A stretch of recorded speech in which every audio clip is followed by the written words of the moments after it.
네, 지금 시각은 7시 29분입니다.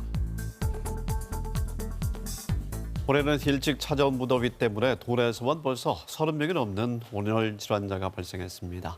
아는 만큼 보인다. 오늘은 즉각적인 대처 방법과 예방 방법까지 한림대학교 춘천성심병원 응급의학과의 안무업 교수가 알려드리겠습니다.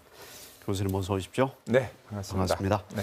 오늘은 시원스럽게 비가 오고 있습니다만 무더위가 일찍 찾아와서 올해 온열 질환자가 급증하고 있습니다. 도내 상황은 어떻습니까? 네, 온열 질환자는 이제 전수조사는 하지 않고 5월 20일부터 9월 30일까지 이제 전국의 한 208개 의료기관에서 이제 모니터링을 하거든요. 2021년 작년에 전국적으로 한 1,376명이 발생해서 20명이 돌아가셨습니다.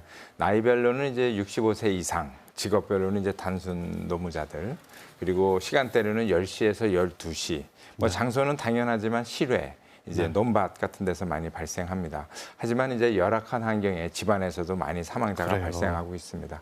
강원도에서는 말씀하셨다시피 작년에 이제 55명이 발생하고 4명이 사망했고요. 올해도 벌써 지난 7월 2일이죠. 온도가 34도가 넘고 습도가 60% 이르렀을 때 그때 하루에만 11명이 발생해서 지금까지 한 34명 정도 발생했습니다.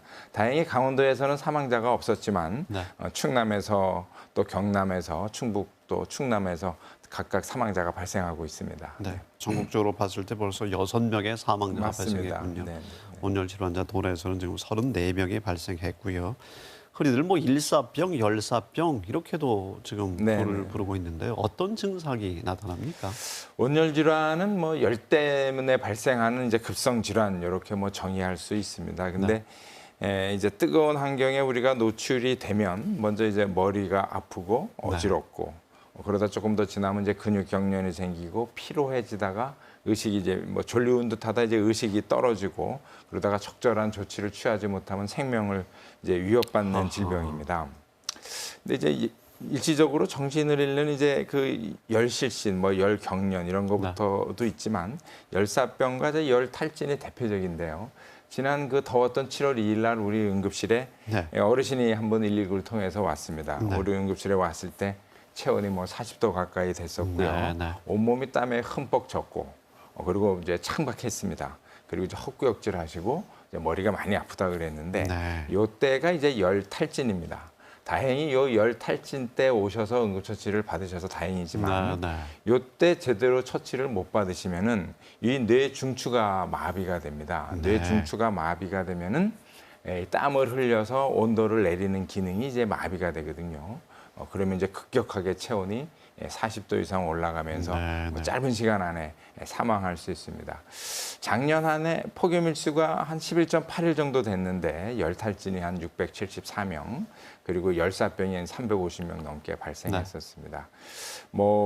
우리 기억하시는지 모르겠습니다만 폭염일수가 무려 31일을 달했던 2018년도에는 4,500명 이상이 발생했고 그 해에만 48명이 사망한 적도 있습니다.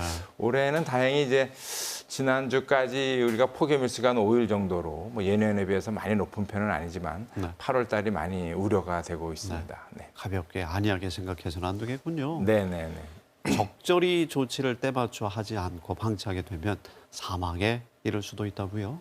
네, 이 사실 온열 질환은 우리가 일사병, 열경련, 열탈진 이렇게 다양한 병으로 부르지만 사실은 이게 하나의 질병입니다. 이제 가볍게 더위를 먹었다 하는 그 수준이 우리가 일사병 이렇게 얘기하고요.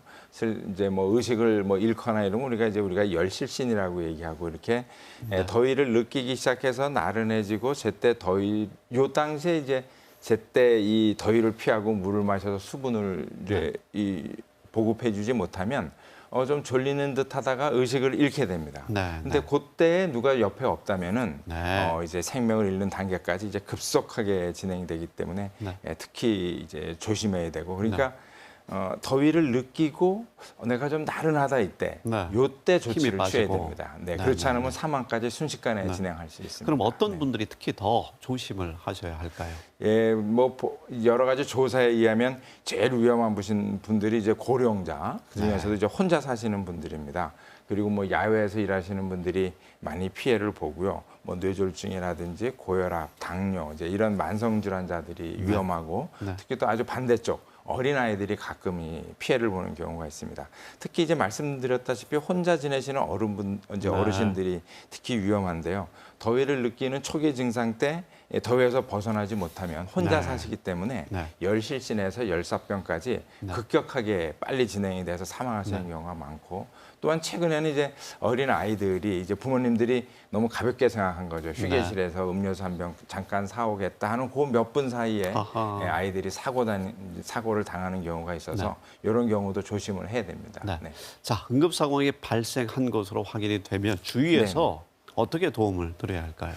예, 열사병, 그러니까 의식을 잃고 뭐 열이 이제 40도 이상 되는 경우죠. 이때는 뭐 즉시 119에 신고를 해야 되고요. 네. 119가 오기 전까지 네. 이때 열을 아주 적극적으로 내려줘야 됩니다. 찬물을 뿌려서 선풍기나 부채로 이제 온도를 내려줘야 되고요. 네. 얼음 주머니를 뭐 옆구리나 이제 사타구니에 넣는 것도 도움이 되고 네. 또 하나 주의할 거는 이때 수분 이제 그 물을 준다고 의식이 네. 없는 사람한테 물을 잘못 주면은 네. 이제 폐에 물이 들어가서 위험할 어허. 수도 있습니다. 그래서 네. 그런 건 조심해야 되고 네. 열 탈진 정도다, 땀을 많이 흘리고 창백한 정도다 하면은 시원한 곳으로 네. 옮겨서 이제 수분을 준다든지 물을 준다든지 네. 뭐 이온 음료를 주는 것들이 도움이 될 수 있습니다. 네. 하지만 1시간 이상 증상이 좋아지지 않으면 반드시 응급실에 가야 됩니다. 네. 네, 병원으로 가는 것이 가장 확실한 방법입니다. 네, 맞습니다. 119를 네. 통해서 예방 방법을 좀 끝으로 말씀 부탁드립니다. 예, 우리나라에서는 이제 기상청에서 이제 하루 최고 온도가 33도 올라갈 것 같으면 이제 주의보,